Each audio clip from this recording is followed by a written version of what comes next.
Brandi Wells wanted to make the most of her last few weeks before she would head back to college and start a new job at Walmart. She was now living in Brownsboro, Texas, just 20 minutes from her mom, who still lived in Tyler, Texas, where Brandi had grown up. She stopped to see her mom for a bit on the night of August 2nd, 2006, and then left, telling her mom she was meeting up with friends for a night out. Her mom didn't have any reason to worry outside of normal mom worries. She told Brandi to be careful not to go too far since she was low on gas and money, and to have fun. Brandi kissed her, told her goodbye, and walked out the door. Brandi would never be seen again. Where is Brandi?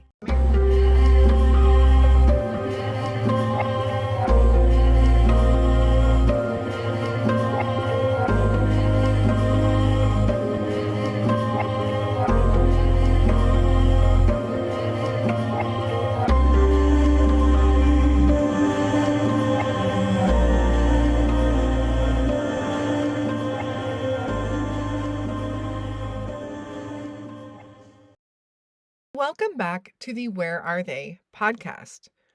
Our goal is to tell the stories of the missing, the ones without a voice. These unsolved cases sometimes just need one more bit of information to be solved. And all of these missing people have loved ones left behind, desperately needing answers. The case of Brandi Wells is no different. She left behind family and a network of friends, all yearning to know where Brandi is. A yearning that has been rooted within them since 2006. For those of you new here, the Where Are They podcast can be found on Instagram and Facebook. Please give us a follow over there. If you're watching us on YouTube, be sure to subscribe and hit the thumbs up on our videos. This really will help them get more exposure. So now let's get back to the case of Brandi Wells. Brandi Wells was a 23-year-old girl when she disappeared. Brandi stands just 4 foot 11 inches tall and weighs about 120 pounds. She is described as a Caucasian female with shoulder-length blonde hair and blue eyes. Brandi Ellen Wells was born November 28, 1982. She was a fun-loving, friendly, very sociable girl growing up in Tyler, Texas.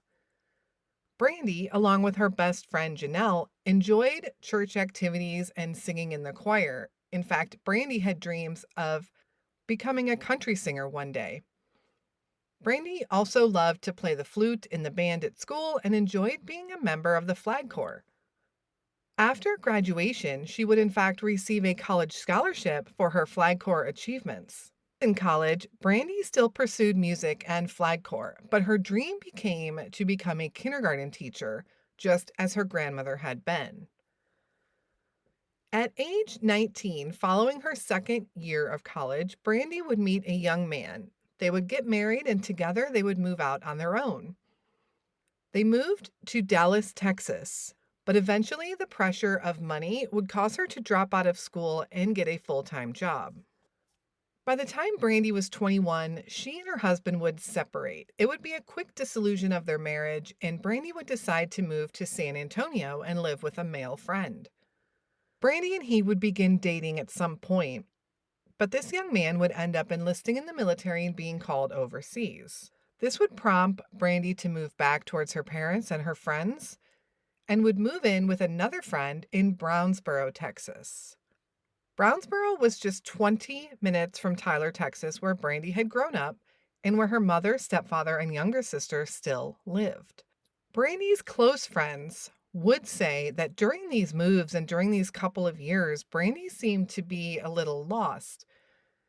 It wouldn't be until she moved back to Brownsboro that she considered going back to school. She contacted her Flag Corps coach at Trinity Valley Community College to see if her college scholarship could still be utilized. And she was told she would have to try back out for the team, but it was possible. Brandi would do so, practicing daily before tryouts. She was a little nervous. She was now a few years older than the rest of the girls on the team. But in true Brandi fashion, she showed up and she would make the team. Her scholarship would be reinstated. And while she was ecstatic to be back on the right track, she was a bit nervous to be rejoining the team with members now several years younger than her.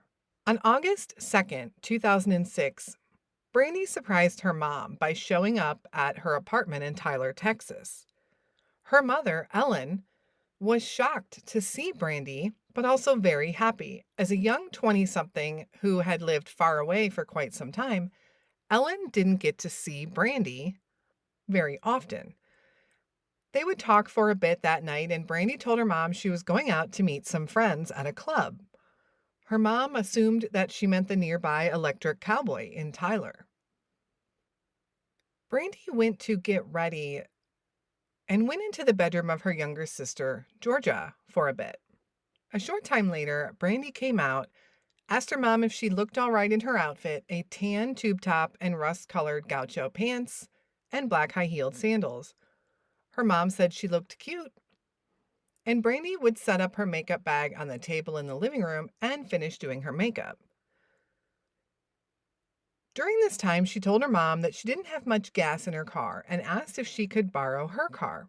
Her mom replied that she also didn't have much gas. Brandi asked if she could borrow some gas money, but Ellen told her that she didn't have any money until payday. Brandi would proceed to get ready and eventually leave the house. She went to a nearby bowling alley first, where a family friend, Jeanette, was a bartender.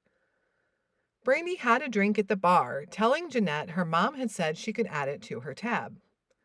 She stayed a bit chatting with her friend and ultimately did tell Jeanette she was heading to a club in Longview, Texas, called Graham Central Station.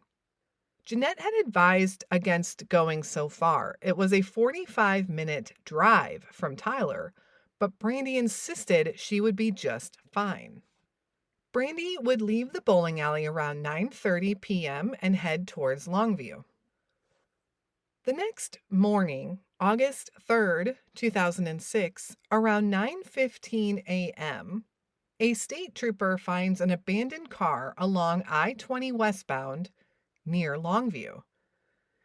He runs the plates, identifies the 2000 Grand Prix as belonging to Brandi Wells, and tags the car as abandoned. Since the car is not reported stolen, the car is not flagged. At about 9:30 a.m. on that same morning, Ellen wakes up.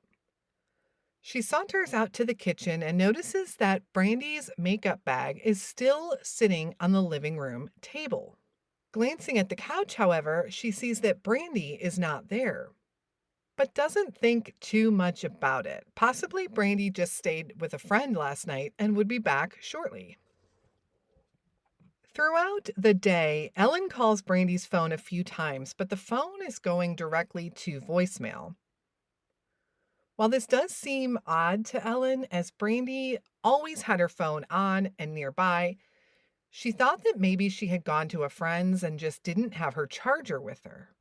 That evening, Ellen receives a call from Brandi's roommate, who is also looking for Brandi. And at this time, Ellen says she begins to panic a little bit, thinking that something is wrong, that they can't reach her daughter. At this point, also, Brandi's phone is going straight to voicemail, but they have left her so many voicemails all day that her voicemail box is now full. The next day of August 4th, Ellen really realized that something was very wrong, as Brandi has not shown up at either her house or her own house. And all of the friends that they have reached out to looking for Brandi have also said they haven't seen her. Ellen calls the police in Tyler, Texas, to report Brandi missing. Now, the Tyler police come over to Ellen's apartment and take Ellen's statement about Brandi. And while Ellen was telling the police that Brandi had gone out the night of August 2nd to meet friends at the Electric Cowboy, her other daughter, Brandi's younger sister, interrupted and stated that Brandi was actually going out to Longview to the Graham Central Station Club. This had made no sense to Ellen, especially knowing that Brandi was so low on gas and money that night. Ellen decided to stay home and wait to hear from Brandi, while Michelle, Brandi's godmother and close family friend, said she would go out driving to look for her. Michelle drove out to Longview to see if Brandi's car might still be parked at the club parking lot, but it was not there. Michelle also walked around the grounds and even back through the wooded area behind the club, but found nothing. Now the Tyler police have decided that since Brandi had actually possibly been in Longview last, the Longview police should be the ones to handle the case. Meanwhile, the Texas State Patrol would find Brandi's car still abandoned now days later, and when running the plates this time, were finally able to identify it as Brandi, who was now flagged as a missing person. Upon searching the car, a few interesting things were noted. The car wasn't just pulled over of the highway, but rather it looked like it rolled off the side of the road until it came to a stop. The driver's door was partially ajar, and in the back seat of the car was Brandi's purse, including her wallet. Also in the back seat was a 1-gallon gas can. The police would find a cell phone as well, but the car keys were missing. They also noted that the driver's seat was pushed all the way back as if a tall person was sitting in it or as if it had been put in that position purposefully. Remember, Brandi was only 4'11", so generally the seat was all the way up, not back. They found no signs of a struggle and also no signs of Brandi anywhere. The police would dust the vehicle for prints, but none were found inside the vehicle, as if the entire inside of the car had been wiped down. Police now turn their attention to the club and begin analyzing surveillance footage. The Graham Central Station in Longview used a system where a driver's license must be scanned to gain entry. And by looking at those records, they saw that Brandi scanned into the club at 10:44 p.m. the night of August 2nd. They started reviewing the surveillance footage of those entering the club around that time, and although the footage wasn't too clear, they did see a person they believed to be Brandi. Brandi's godmother reviewed the footage and said that yes, it might be Brandi, so the police would release this footage to the media. Later, when Brandi's mom, Ellen, saw it on TV, she knew right away that that was not Brandi. For one, it was not what Brandi had been wearing that night when she left her house. And she noted that it wasn't Brandi's body language either. It wasn't the way she walked or stood, and was pretty confident that that was not Brandi. Her mother insisted on reviewing more of the footage from the club to look for Brandi. And it turns out that Brandi actually entered the club at 10:35 p.m., not 10:44, and that the timestamp of the camera system just didn't match up with the timestamp of the scanners at the door, causing the confusion. The sad part about that is the wrong video footage was put out in the media for days before it was identified as being incorrect. So when they finally find Brandi on surveillance footage, she is seen entering the club alone. And police begin to interview and track down people from the club that night. And a few people did come forward saying that they saw her alone for most of the night. They didn't see her with anybody in particular. One gentleman they tracked down did remember speaking to her, offering to buy her a drink, in fact, but he said she refused. Then he proceeded to write his name and number on a napkin and give it to Brandi. This napkin would be found in her car. This man was not suspected to have anything to do with her disappearance. He was very cooperative And he also said he remembered overhearing her tell a couple of other people that she was really worried about making it home and not running out of gas. Longview police early on realized that they need help in this case and enlist the help of the FBI. Phone records and Brandy's computer are analyzed and nothing unusual is found. Everyone was fairly perplexed as to why she went to Graham Central Station Club alone, and there was no record on her phone or computer of her making plans to meet friends there, as she had told her sister and her friend at the bowling alley. None of Brandy's friends would come forward saying that they had any plans with her that evening. Phone records did show that Brandy called the club twice on her way there that night, and police believe that she was asking for directions to the club. Police also quickly realized that the phone found in Brandy's car was not hers. They had to obtain phone records for her phone through the cell phone carrier to be able to investigate her activity. It was learned that the phone in the car had belonged to Brandy's ex-boyfriend and that he had given it to her when they broke up. This meant Brandy's phone was unaccounted for. The FBI puts a trace on Brandy's phone and for 10 days find no activity. They knew the phone was likely dead or turned off at this point. It wasn't pinging anywhere, and there was no activity whatsoever of the phone even being turned on. However, 10 days after Brandy disappeared, her phone suddenly registers activity. Someone had turned it on and was using her phone. Investigators eventually trace it to a man and his niece, who claim that they received the phone from a man they knew. They claim to have no knowledge of Brandy or know her in any way. The police track down this other man, and he claims that he was walking down a road in Longview, heard a beeping sound off under a tree, and went over to investigate and found this cell phone.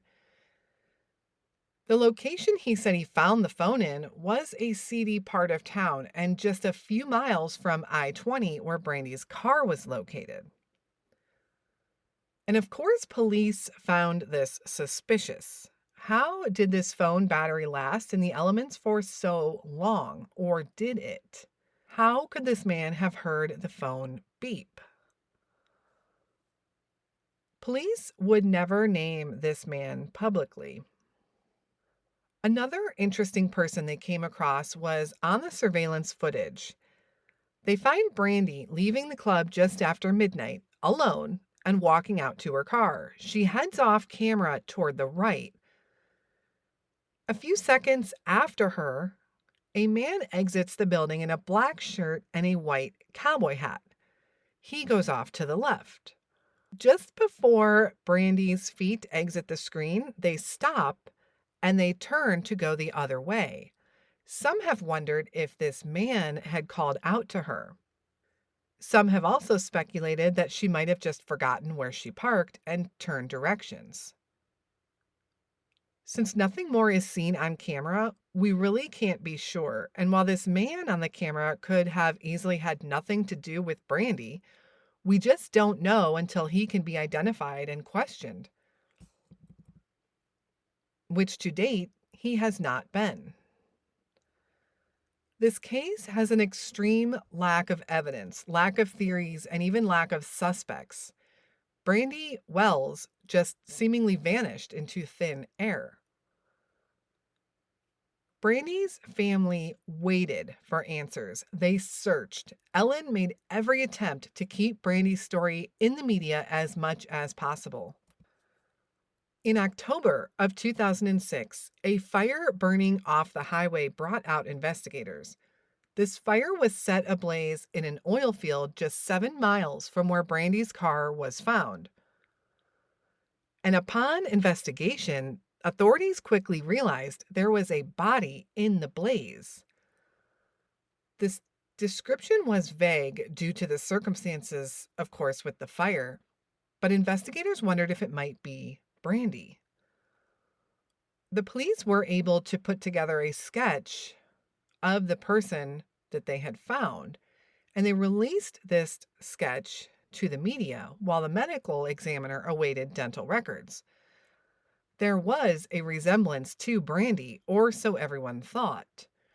And Brandi's family was now forced with dealing with the fact that Brandi might not be alive. Dental records would determine that this Jane Doe, who police will call Lavender Doe due to her purple clothing found nearby, was in fact not Brandi Wells. Sadly, it would take 13 years for her to be identified as she finally was as Dana Dodd. So, what are the questions in this case? It would seem that there would be many. However, there's so little facts to consider. The questions that come into my mind: why did Brandi go to Longview that night with no gas in her car? And was she indeed meeting up with someone or someones? And if that's the case, why haven't they come forward to say that they were meeting up with Brandi? And how would Brandi have made those plans? There was no record of any plans being made through the computer, no phone calls or text messages that would indicate any plans of any kind. And it just seems like there should be a specific reason that took her there instead of a club that was possibly closer. But yet there's no evidence of anything that would lead her out to Longview, Texas, to Graham Central Station. And the other questions that come into my mind have to do with the man that found her phone. So, of course, that raises red flags to me right away. And at face value, you think he must have had something to do with Brandi's disappearance. Why would he have her phone? His story does not seem credible in the slightest. Except whatever happened to Brandi and whoever did something to Brandi was very calculated in how they abandoned her car, how they wiped down the entire car for prints to leave no evidence behind, and the fact that her body or no sign of her has ever been found. It seems a very smart and calculated move, yet someone who could do something, plan something to that magnitude, would that same person then turn around and find her phone? And maybe he did just indeed find her phone lying there. Or does he know more than he is saying, even if he himself is not guilty of something?